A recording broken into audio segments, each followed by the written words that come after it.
Bonjour les amis, comment allez-vous? Voilà, bon, eh ben écoutez, je chante. C'est comme ça aussi la vie, il faut savoir chanter, il faut savoir s'éclater. Et moi, j'adore chanter. D'ailleurs, je vous en parlerai dans un petit peu de temps. Vous savez en tant que femme médecine, enfin, en tant que chamane, je fais des soins chantés.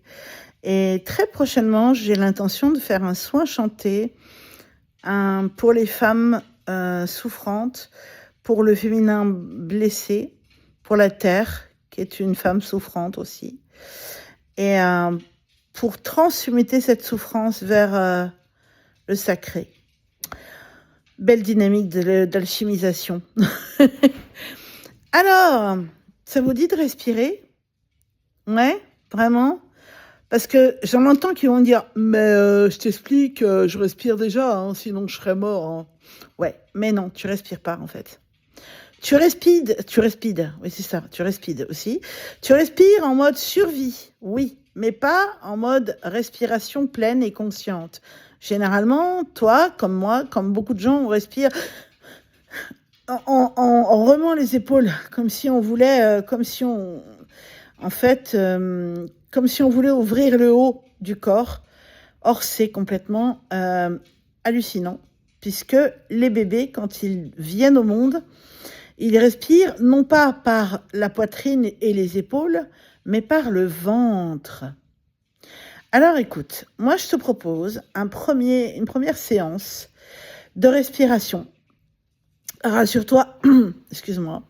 Rassure-toi, on va en faire souvent des séances de respiration. Je pense en proposer une par semaine. Pendant quelques temps, ce sera peut-être vraiment la partie bien-être, la partie bien-être, tout simplement, et qui nous mènera doucement vers la relaxation, la méditation. Mais tu ne peux pas méditer si tu ne sais pas respirer, en fait. Moi, je crois que c'est important de commencer par la respiration. Il faut bien savoir qu'aujourd'hui, les gens ne savent pas respirer, les gens ne savent pas manger correctement, c'est-à-dire manger équilibré, manger en mastiquant minimum 20 fois avant d'avaler, que tes aliments deviennent comme une bouillie, quelque chose de liquide presque. Les gens ne savent pas ça. La plupart des gens mangent très vite, respirent très mal, dorment très mal, sont stressés, sont anxieux, sont pas forcément bien. Et du coup, voilà, il y a vraiment les 5 facteurs du vivant. Donc, la respiration, la nutrition, la pensée, tout ce qui est neurologique, les émotions, et puis voilà, le sommeil. Mais en fait, toute la vie, si tu regardes bien, toute notre vie, on la vit mal finalement. Parce que regarde, on ne sait pas respirer, on ne sait pas manger, on ne sait pas détoxiner correctement, on mange mal pour la plupart d'entre nous. Donc, on évacue très peu de toxines. Bien sûr, on va faire pipi caca comme tout le monde, mais on évacue très mal ou très peu. Beaucoup de gens ont des problèmes aujourd'hui, des problèmes intestinaux. Pourquoi? Parce qu'ils mangent très mal. Faut pas rêver, hein. Souvent, les gens disent, ouais, c'est une maladie du siècle, les irritations du côlon, etc. C'est pas une maladie du siècle, c'est une maladie de la malbouffe. Si ton intestin est irrité, inflammé, c'est parce que tu manges mal.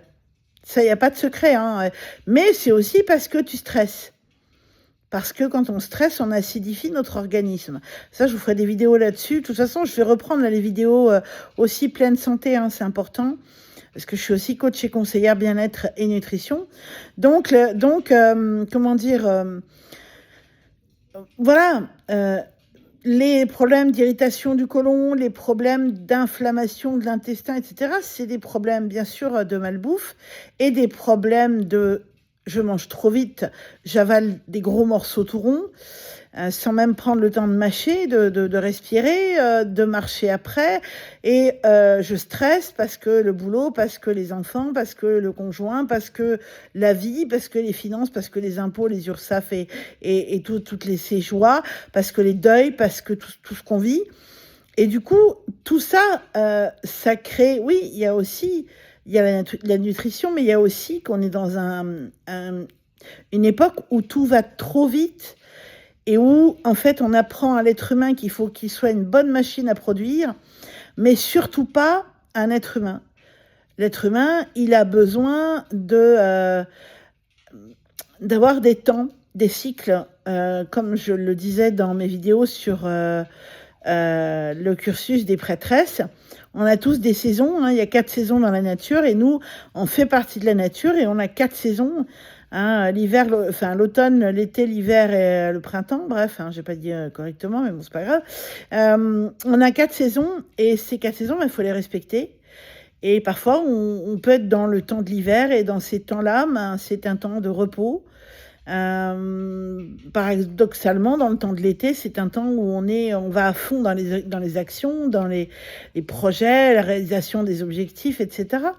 Mais on a besoin de tout ça, et malheureusement, on s'est éloigné de notre nature. Donc, c'est pas une vidéo là-dessus. Je vais pas en faire des caisses là-dessus, mais on s'est complètement éloigné de notre nature, et du coup, on sait plus respirer, on sait plus manger, on sait plus vivre en fonction de nos propres besoins et en fonction des saisons de la nature.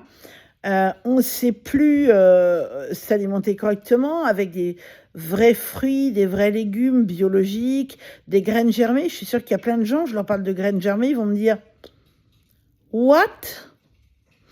Tu parles de quoi là ? De graines germées ? C'est quoi ça, les graines germées ? Des graines, on sait ce que c'est. Germer, pourquoi ? Pourquoi on les fait germer, des graines germées ? Et beaucoup de gens ne savent pas ce que c'est que ils comprennent ce que ça veut dire, mais ne savent pas ce que c'est, ne savent pas pourquoi c'est important dans notre alimentation, les graines germées. On n'en parle pas. Même le médecin qui m'a formée n'a pas parlé de graines germées. C'est moi qui me suis formée toute seule là-dessus. Je suis pas naturopathe, mais enfin, ça m'empêche pas de m'intéresser. Donc voilà, on sait plus dormir parce que aujourd'hui... voilà, il y a les portables, il y a tout ça, et on dort plus. On s'est complètement éloigné de notre nature. Et ça, moi, au Temple de la Rose, j'ai vraiment envie de t'aider à te rapprocher de ta propre nature. Et ça commence par respirer. Parce que quand tu viens au monde, qu'est-ce qui se passe ? Des fois, le bébé pleure tout de suite, mais souvent, il pleure pas tout de suite. Et souvent, les parents disent, mais il pleure pas, qu'est-ce qui se passe ? On leur dit, mais oui, mais c'est normal. Imagine des tout petits poumons. Ils sont dans la cage thoracique, comme des accordéons qui seraient pliés. Imagine un accordéon quand il est complètement plié. Des petits poumons de bébé, ils sont complètement pliés. Et quand il sort du ventre, il y a tout un travail. Et puis, il n'a pas les muscles au niveau de la cage thoracique pour faire ce qu'on fait, c'est-à-dire respirer naturellement. Donc, il faut qu'il déplie toutes ces petites alvéoles, tu vois, un peu comme les trucs d'abeilles, là, comment on appelle ça, les rayons là des abeilles là, hein.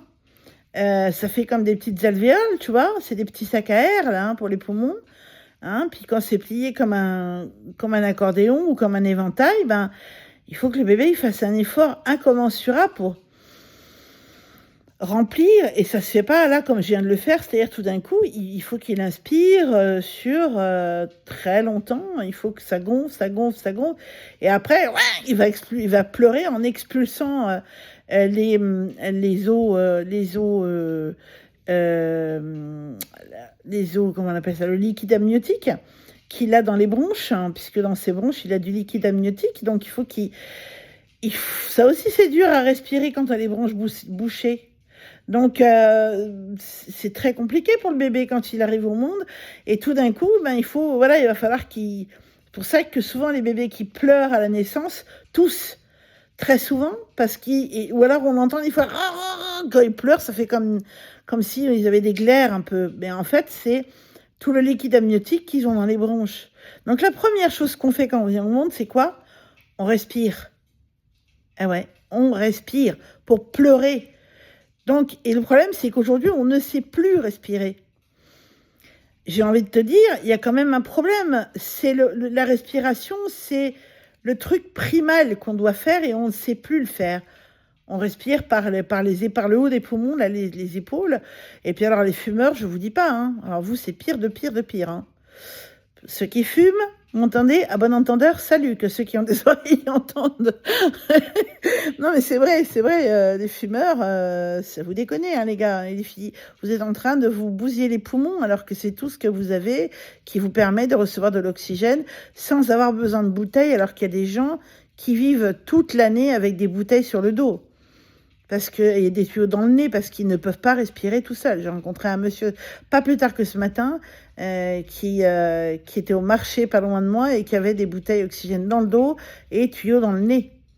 Et ça s'entendait, le pauvre, quand il respirait.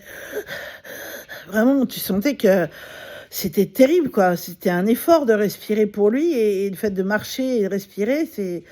Voilà. Et nous, on a la chance d'avoir des poumons, pour ceux qui ont des poumons en bonne santé, euh, et des poumons qui fonctionnent. Donc les fumeurs, arrêtez vos conneries. Regardez Isabelle Mergo, elle est morte de quoi, malheureusement? Cancer du poumon. Aujourd'hui, on le sait parce qu'elle fumait beaucoup. Donc voilà, bon, je suis pas là pour faire la morale, mais la santé, vous savez, c'est tout ce qu'on a sur Terre, je crois, vraiment. Et quand on n'a plus la santé, on peut plus rien faire. Vraiment. Donc voilà. Alors, on y va? On passe aux choses sérieuses parce que là, j'étais très lente sur le départ. Il y en a qui vont me dire, oui, c'est trop long là, hein, tu nous saoules, hein, peut-être. Mais c'était important quand même de dire à quel point c'est important de revenir à tout ça. Allez, moi, je vais t'inviter à ne plus me regarder. Hop là. Tac. Attends, je suis plus centrée. Voilà. Je vais t'inviter, merci monsieur du portable, je vais t'inviter à fermer les yeux, à ne plus me regarder. Oui, on y va à l'aveugle. C'est très très drôle ce que je viens de dire. Écoute, bienvenue au club. Bon, je vais arrêter de déconner. Oui, j'ai de l'humour aussi, beaucoup d'humour, hein, parce que pour moi, c'est une parenthèse, mais le handicap n'est pas quelque chose de grave. C'est quelque chose, c'est là, de toute façon, qu'est-ce que tu veux y faire? C'est pas en faisant la gueule, ça me rendra pas la vue de faire la gueule, et ni que on ait pitié de moi et qu'on soit triste pour moi parce que je suis pas quelqu'un de triste. Regardez, Gilbert Montagnier, c'est un mec qui est plein de vie, plein de ressources, que j'adore, et Gilbert Montagnier, est-ce qu'il est tristouille? Sûrement pas. Il est moins triste que beaucoup de gens bienvoyants. Hein. Donc nous, on n'est pas des gens tristes, on est des bons vivants, et en avant, Guingamp, parce qu'on n'a pas le choix. Hein, on se donne pas le choix et que oui, il faut en rire parce que bien sûr qu'il faut en rire. C'est très important, en tout cas pour moi. Voilà, au risque de choquer certaines personnes bien pensantes, mais ne soyez pas choqués, venez rire avec moi parce que je vous jure que à partir du moment où c'est pas méchant, on peut vraiment rire de tout et même du handicap. Vraiment. Bon, allez, fermez les yeux. Ok, je vais essayer d'être un peu sérieuse 2 secondes là parce que je suis partie. Ok, alors je vais t'inviter à bien t'asseoir comme tu es au mieux, c'est-à-dire de te sentir à l'aise, de te sentir bien, que tu sois assise sur une chaise, sur un canapé, sur ton lit, je sais pas, par terre, pourquoi pas. Ah, bah écoute, why not? Mais en tout cas, de bien t'asseoir comme toi tu aimes, c'est-à-dire confortablement, la colonne droite mais pas tendue. Voilà, le menton un tout petit peu vers l'arrière, c'est-à-dire de rentrer un peu le menton et de... comment expliquer ça? Attends, je fais le mouvement, j'essaie de redresser ta colonne même au niveau de la nuque en rentrant un peu ton menton. Voilà, tout doucement. Hein, c'est pas... faut que tu te sentes bien, hein, pas mal à l'aise du tout. Ok. Je vais t'inviter à fermer bien fermer les yeux. Et je vais t'inviter à poser tes 2 mains sur ton ventre. Et juste à sentir la respiration telle qu'elle est. Ne cherche pas à la contrôler. Laisse juste faire comme si tu ne pensais pas à ta respiration. Je t'invite juste, non pas à essayer de contrôler ta respiration. Je t'invite pas non plus à respirer plus lentement, plus vite. Non, je t'invite juste à ressentir ce qui se passe sous tes mains. Voilà. Sous tes mains qui sont placées sur ton ventre. Voilà. essaye de prendre le temps de bien sentir ce qui se passe sous tes mains. Peut-être que c'est subtil, peut-être que tu sens ton ventre qui se gonfle et qui se dégonfle. Peut-être que tu sens un petit peu. Peut-être que tu sens pas du tout. Si tu sens pas du tout, c'est un peu inquiétant parce que ça veut dire que tu ne respires pas du tout par le haut des poumons, par le bas, pardon, des poumons, par tous les poumons en fin de compte, mais que tu respires que par le haut. Et là, bon, c'est pas grave, hein, on va rééduquer, ça se rééduque, hein, t'inquiète pas, il y a absolument aucune gravité. On va faire ça ensemble, tranquillou. Donc voilà, essaie de ressentir vraiment tes mains, enfin de ressentir ce qui se passe sous tes mains. Tu peux mettre une main en bas au niveau du bas-ventre et l'autre main au niveau de l'estomac, voilà, par exemple. Ou alors, si tu es plus à l'aise, tu mets une main à droite du ventre et une main à gauche. Mais tu peux essayer les deux, d'ailleurs. Tu verras, tu vas sentir des choses différentes.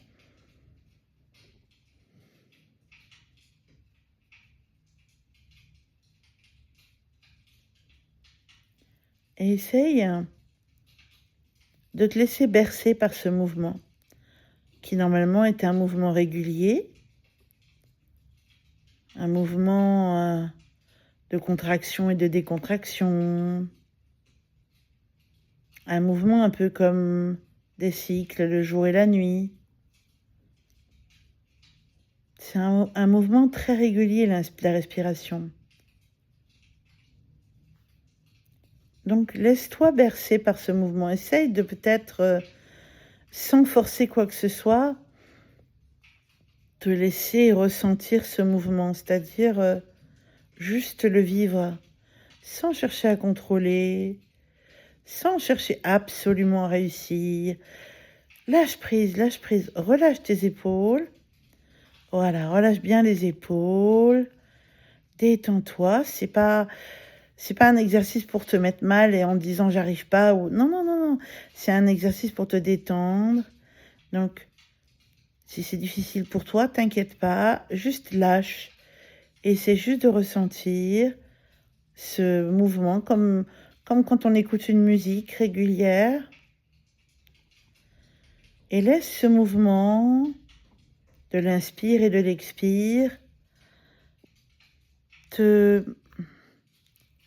guider, te bercer, comme si tu étais dans un petit berceau, tu vois, ou sur une balançoire. C'est un mouvement de balancement comme ça, le mouvement de l'inspire et de l'expire. Et donc, laisse-toi bercer par ce mouvement régulier, doux, ce mouvement qui ralentit peut-être doucement, ce mouvement qui commence à investir tout ton être, peut-être, et ce mouvement qui commence à te guider vers une détente. Plus ce mouvement te berce, et plus tu es détendu. Ok. Et puis j'aimerais que tu puisses caler une respiration un petit peu changée. Je vais t'expliquer. Tu vas inspirer sur 4 temps ou 4 secondes que tu comptes dans ta tête. 1, 2, 3, 4. Ça, pendant ce temps-là, tu inspires en même temps que tu comptes 4. Et quand tu expires, quand tu souffles, tu comptes 6 secondes. 1, 2, 3, 4, 5, 6. On va le faire si tu veux bien. Et ensuite, je te laisserai le faire tout seul, toute seule, tout en continuant à sentir le mouvement de ta respiration, le mouvement de ton ventre. Donc on y va, on inspire 2, 3, 4. On expire, 2, 3, 4, 5, 6. Inspire, 2, 3, 4. Expire, 2, 3, 4, 5, 6. Inspire, 2, 3, 4. Expire, 2, 3, 4, 5, 6. Inspire, 2, 3, 4. Expire, 2, 3, 4, 5, 6. Je te laisse faire à ton rythme. Toujours, on inspire, c'est-à-dire on remplit ses poumons sur 4 secondes. Et on expire, c'est-à-dire on souffle, on vide ses poumons sur 6 secondes. Ok? On inspire sur 4 secondes et on souffle sur 6 secondes. Je te laisse un temps de silence et je t'invite en même temps à être bien conscient, consciente, bien des mouvements sous tes mains, des mouvements de ton ventre.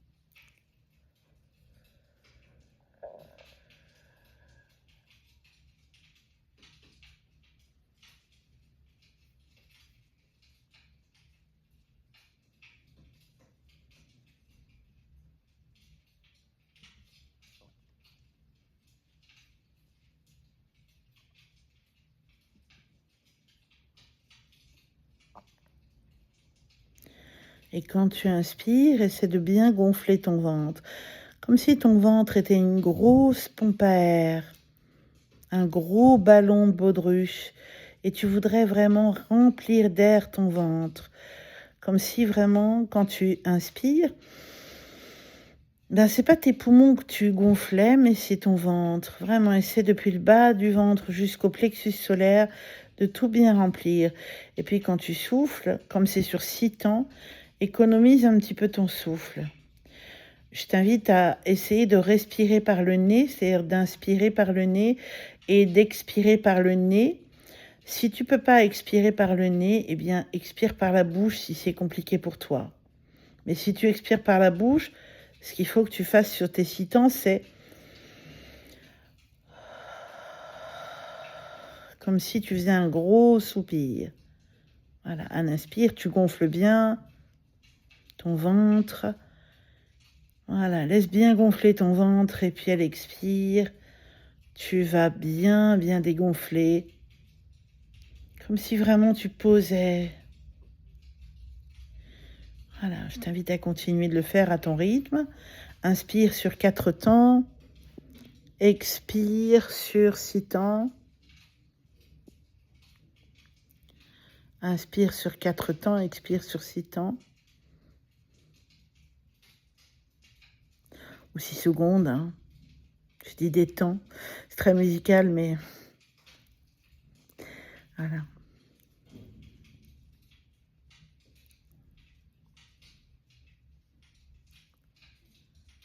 Ok.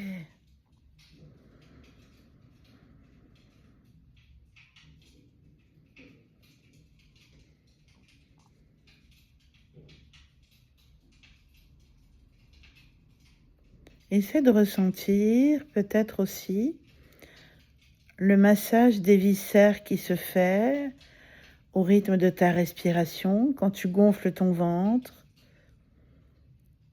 et quand tu dégonfles ton ventre. Tu peux sentir que tes viscères, tes intestins, ton estomac, ton foie, ta rate, ton pancréas, ton péritoine, ton duodénum sont complètement massés par la respiration. Donc, dis-toi que le fait de respirer consciemment, c'est aussi très bon pour la digestion. C'est complètement relié, hein. Parce que plus tu vas respirer avec ton ventre, et plus tu vas masser en fait tes viscères, et mieux tu vas digérer, moins tu auras d'acide dans ton corps. Je parle pas d'acidité gastrique, je parle Aussi d'ailleurs, bien sûr, mais d'acidité en général, c'est-à-dire que tu vas équilibrer ton équilibre acido-basique, et plus et mieux tu vas respirer, moins tu seras stressé, moins tu auras d'acide, moins tu auras d'acide, moins tu seras stressé. Tout ça, c'est absolument essentiellement relié. Et c'est pour ça que moi, le docteur Yann Rougier, quand il m'a formé, j'ai fait 2 formations. Je t'invite à continuer hein, pendant que je te parle. Mais j'ai fait 2 formations avec le docteur Yann Rougier, puisque comme tu sais, moi j'ai des gros soucis de poids. Hein, je suis en obésité à cause de ce traitement, foutu traitement, merci la médecine allopathique. Cela dit, continue à consulter ton médecin. Hein, c'est mon histoire, c'est pas la tienne, Dieu merci. Mais en tout cas, moi je me suis formée pour moi d'abord et j'en fais plus ou moins un métier. Ça marche pas des masses, la clientèle s'intéresse pas tellement à ça. Puis il y a beaucoup de gens déjà, je veux dire beaucoup de diététiciennes, de nutritionnistes, de coachs et conseillers bien-être et nutrition. C'est pour ça que je le mets plutôt en plus dans mon métier de prêtresse pour donner des conseils sains aux gens parce que j'ai bien compris que au niveau de la clientèle, c'est pas du tout évident. Donc du coup, dans les formations que j'ai faites avec le docteur Yann Rougier, il m'a vraiment appris ça, que tout est relié. C'est pour ça qu'il, lui, parle beaucoup des 5 facteurs du vivant. Je t'invite vraiment à taper, si tu veux, je te mettrai en description son nom. Tu pourras regarder sur YouTube. Je peux pas vraiment, je crois pas que je puisse mettre de lien. Ouais, je sais pas comment, si je peux a priori, mais est-ce que je peux, moi, avec mon lecteur d'écran, je sais pas. Donc je vais regarder ça. Si je ne peux pas, vraiment pas, je te mettrai son nom dans la description là. Et tu verras que c'est un médecin qui parle des 5 facteurs du vivant, donc qui est la respiration, la nutrition, la détox, la protection, c'est-à-dire détox et mouvement, le fait de détoxiner son corps naturellement, hein, pas forcément en prenant des trucs pour détoxiner, mais bien que là c'est le printemps, hein, faut commencer les cures, mais par le mouvement et par on se protège par le mouvement et la détox, c'est-à-dire le fait d'éliminer en urinant et en allant aux toilettes, quoi. Hein, voilà. Et qu'est-ce que je veux dire ça, c'est le 3e facteur. Le 4e facteur du vivant, c'est la pensée. Quelle pensée? Qu'est-ce que je pense de moi-même? Quelle pensée je cultive? Est-ce que je cultive des pensées plutôt positives ou plutôt des pensées négatives? Est-ce que je me traite de conne, de gourde, d'idiote, d'abruti? Est-ce que je me fais du mal? Ou est-ce que je suis quelqu'un qui va me dire que je suis fière de moi? Est-ce que je suis quelqu'un qui va me faire du bien? Est-ce que plutôt je vais me taper dessus, je vais me flageller toute seule ou tout seul? Et puis tout ce qui est neurologique, mais aussi émotionnel, tout ça c'est lié. Et en fait, c'est complètement lié tout ça, faut le savoir. Donc, c'est important que tu apprennes à bien respirer, que tu apprennes à bien manger, que tu apprennes à bien te protéger par la détox et par le mouvement, que tu apprennes à avoir de bonnes pensées vis-à-vis de toi-même et du monde, et que tu apprennes à avoir à gérer tes émotions, ton stress, pour sécréter les bonnes hormones, les 3 hormones du bien-être, ocytocine, mais je trouve plus mes mots, ocytocine, sérotonine et la 3e hormone que je n'ai plus là tout de suite, et pourtant je les connais par cœur. Mais là j'ai un bug de cerveau là. Ocytocine, sérotonine et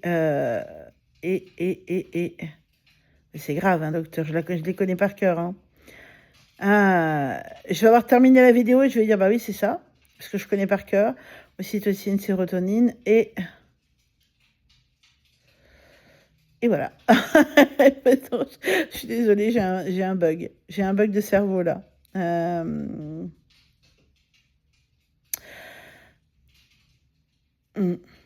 Dopamine.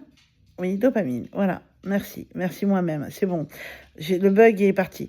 Donc du coup, dopamine, sérotonine et ocytocine. Et figure-toi que quand tu respires comme ça, quand tu continues à respirer, inspirer sur 4 temps, expirer sur 6 temps, en fait, tu rééquilibres comme ça ton système nerveux autonome, donc le système sympathique et le système parasympathique.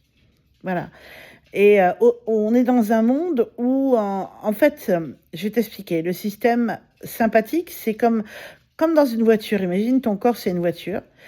Le système sympathique, c'est l'accélérateur. Et le système parasympathique, c'est le frein. On est dans un monde aujourd'hui où on est toujours pied au plancher au niveau de l'accélération. Tout le temps à 180. Tout le temps. Et puis un jour, ça brûle. Le moteur, il chauffe, et puis on appelle ça un burn-out. Hein, voilà. Donc, pour éviter les burn-out, les dépressions et autres joyeusetés, n'est-ce pas? Parce que c'est pas très joyeux, c'est de l'ironie, mais c'est pas spécialement joyeux. Eh bien, il faut un équilibre entre le frein et l'accélérateur. Or, quand l'accélérateur est enclenché, là, en l'occurrence, le système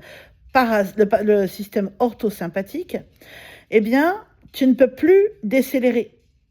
La seule manière de pouvoir équilibrer le système sympathique, donc orthosympathique ou parasympathique, ça va être de freiner, donc d'appuyer sur le frein.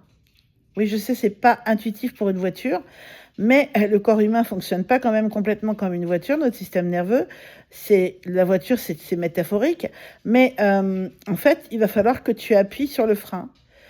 Et au bout d'un moment, la voiture va freiner, l'accélérateur va clac se désenclencher, et tu vas pouvoir avoir une vitesse de croisière possible. Et la respiration est une, si ce n'est la plus importante manière de décélérer. Pourquoi? Parce que quand tu inspires, tu actives le système sympathique. Quand tu remplis tes poumons, c'est le système sympathique que tu actives. Et quand tu expires, c'est le système parasympathique. D'où l'intérêt de respirer, d'inspirer sur 4 temps et d'expirer sur 6 temps pour que ton expiration soit plus longue et que par cette plus importante longueur d'expiration, tu appuies sur le frein, en fait. C'est ça. Si tu respires juste, tu conduiras ton système nerveux de façon juste. Et ça, c'est super important de le comprendre. Donc, du coup, plus tu vas avoir un système nerveux équilibré, donc un système sympathique et un système parasympathique à juste équilibre, hein, par la respiration, par la marche, par la méditation, par pourquoi pas des arts créatifs, voilà. Et plus tu vas être en meilleure santé, parce que quand tu stresses, qu'est-ce qui se passe? Tu vas sécréter du cortisol. Le cortisol, c'est ce que moi je n'ai pas, c'est pourquoi j'ai pris ce traitement qui m'a fait terriblement grossir. Mais d'ailleurs, le cortisol fait grossir tout le monde, il faut le savoir. Moi, je l'ai eu de façon artificielle, mais si tu stresses trop, tu vas grossir. Et oui, et là, j'en entends qui vont dire « mais c'est pour ça que j'ai beau manger sainement, j'arrive pas à maigrir. » Oui, parce que tu es peut-être trop stressé. Et que si tu stresses trop, tu peux t'arrêter de respirer, reprendre une respiration normale, hein, si tu veux. Si tu stresses trop, eh bien oui, tu grossis. Pourquoi? Parce que quand tu stresses trop, tu dis à tes surrénales, « Hé les gars, envoyez de l'énergie. » L'énergie des surrénales, c'est quoi? C'est du cortisol. Le cortisol, il va envoyer du sucre dans ton foie. Ce sucre va être traité par le pancréas comme un sucre que tu aurais mangé. Alors, il est bien ce sucre parce que il peut être nécessaire pour fuir une situation. Pour, par exemple, partir en courant. Tu as un gros traumatisme. Heureusement que tu as des surrénales qui fonctionnent, ce qui n'est pas mon cas. Parce que si tes surrénales fonctionnent, dès que tu vas avoir je sais pas, mettons qu'il y a le feu, quelque part, tu es dans un endroit, il y a le feu, et bien, qu'est-ce qui se passe? Ton corps va faire « Oh, les gars, cortisol !» Sac. les hormones les glandes surrénales vont envoyer du cortisol. Et toi, tu vas te mettre à crier, tu vas partir en courant, malgré toi parfois même. C'est pas parce que t'es méchante et que tu veux fuir et que parce que t'es pas sympa. Non, c'est un instinct de survie. C'est complètement ça. C'est exactement ça. C'est un instinct de survie. Alors là, pour le coup, ça envoie du sucre à ton foie. Ce sucre va être traité par le pancréas. Ça envoie donc des calories. Pourquoi? Parce que si tu n'as pas mangé, il faut que tu puisses avoir l'énergie suffisante. Et même si tu as mangé, il faut que tu puisses avoir l'énergie suffisante pour courir, pour t'éloigner du feu. T'es d'accord? Donc ce sucre, c'est de l'énergie. C'est de l'énergie. Donc quand c'est un bon stress, c'est pas mauvais en soi. Parce que ça apporte à ton corps une bonne énergie. Tu sais, c'est comme quand tu as le trac, tu dois faire, je sais pas, un truc sur scène, tu dois parler en public, je sais pas, ou faire une représentation de théâtre ou du chant. Tu as le trac, même chose, ton corps, il va sécréter, il va dire à tes glandes surrénales, vas-y, allez-y, les glandes, elles envoient le cortisol, pardon, et elles vont, ton corps on va donner l'énergie à ton corps de vivre ça. Et des fois, tu vas te surpasser et les gens vont te dire tu as chanté merveilleusement ou tu as joué merveilleusement ou tu as été... Et toi, si tu te réécoutes, tu vas faire mais comment j'ai fait? Comment j'ai fait? Alors qu'en temps normal, tu n'as pas l'impression que tu es aussi bonne. Mais en fait, c'est ce cortisol qui va t'avoir donné une surdose d'énergie qui va te permettre de te dépasser. Voilà. Le souci, c'est que quand c'est du bon stress, c'est ok. Et d'ailleurs, quand c'est du bon stress, tu vas très vite récupérer, puisque d'abord, les glandes surrénales envoient de l'adrénaline et de la noradrénaline, et ensuite elles envoient le cortisol. L'adrénaline, c'est pareil, c'est une énergie qui va dilater tes poumons, tes bronches, pour que tu puisses respirer en courant très très vite, avec une grosse dose d'air. Ça va dilater tes vaisseaux, ton cœur, tes veines, tes artères, pour que le sang passe bien, et pour que tu puisses courir à fond, en fait, pour que tu puisses te protéger, en fait, tout simplement. Et le cortisol, ensuite, il est envoyé pour que tu aies l'énergie suffisante et que tu puisses récupérer, que tout redescende, rythme cardiaque, etc., respiration, et que tout se rétracte, en fait. Tu vois? Donc, quand c'est un bon stress, c'est bon. Quand c'est du bon trac, des choses comme ça, c'est ok, c'est complètement ok. Mais quand c'est du mauvais stress, que tu stresses parce que va dire mon patron, mon mari, mes gosses me stressent, les courses, la bouffe, les machins, les trucs de la vie, quoi. En fait, tu grossis. Et puis tu vas dire, je comprends pas, pourtant je mange sainement, je mange des légumes tous les jours à tous mes repas. Ouais, mais tu grossis. Tu le fais pas exprès, Tu grossis parce que tu sécrètes du cortisol.